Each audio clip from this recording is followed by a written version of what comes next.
Hi everyone. So let's talk about the speed or the pace at which we should prepare for our exams.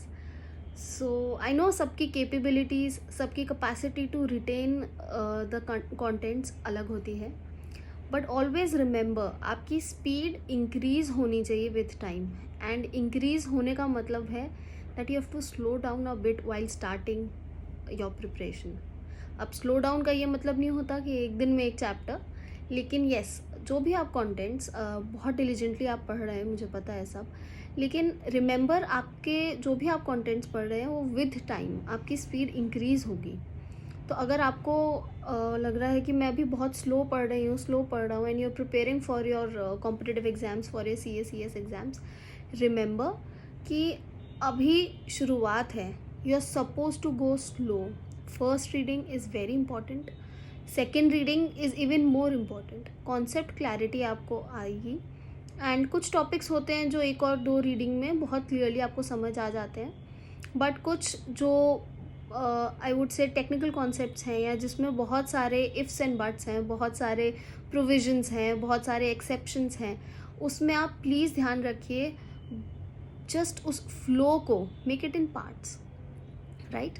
And ज़रूरी नहीं है कि एक बार में ही आप सारा पढ़ लें. आप पूरा कंटेंट एक बार just go through it, make it in parts. First reading में आप कुछ फर्स्ट कॉन्सेप्ट को आप इम्पॉर्टेंस दीजिए, उसको समझिए, and then you can move on to the next concept and the third paragraph and the fourth paragraph and so on. So speed आपको increase करनी है विथ टाइम. अभी जिनके एग्ज़ाम्स हैं दिसंबर में, this is the perfect time to go a little slow, learn the concepts, retain the concepts and also practice a lot. See, आप जितनी भी प्रैक्टिस कर लें, सब क्वेश्चंस तो आपके एग्जाम्स में आएंगे नहीं, बट स्टिल अभी आपके पास टाइम है एक्सप्लोर करने का, प्रैक्टिस करने का.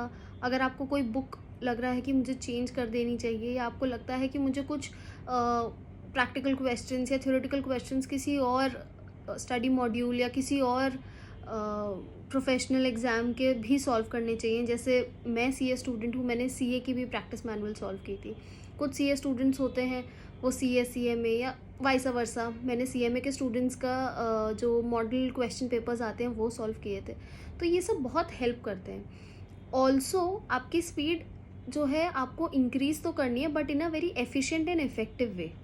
सो उसके लिए आपको you have to take up challenges every day is a new day. और ज़रूरी नहीं है कि हर दिन इंक्रीज़ हो. You can be consistent also at times. So ये प्रिपरेशन एक बहुत लंबी जर्नी है. आप कहेंगे क्या कन्फ्यूजिंग बातें कर रही है, कभी कह रही है कंसिस्टेंट हो जाओ, कभी कहती है इंक्रीज़ कर लो स्पीड. ऐसा नहीं है. It is a journey and उस जर्नी में आपके हाइज एंड लोज आएंगे, but be consistent with your preparation. Speed को आप इंक्रीज़ करिए. बट अगर कोई अभी प्रिपरेशन कर रहा है और लग रहा है अभी सब ख़त्म कर लूँ 1-2 महीने में, फिर 1-2 महीने रिवाइज़ करेंगे, नहीं. आप टाइम दीजिए अपनी प्रिपरेशन को. अपनी प्रिपरेशन के लिए आप अच्छे मेथड्स निकालिए. अपने ऊपर आपके जो मेथड्स इफ़ेक्टिव हैं उनको ढूंढिए and then move ahead, right. Okay, all the best.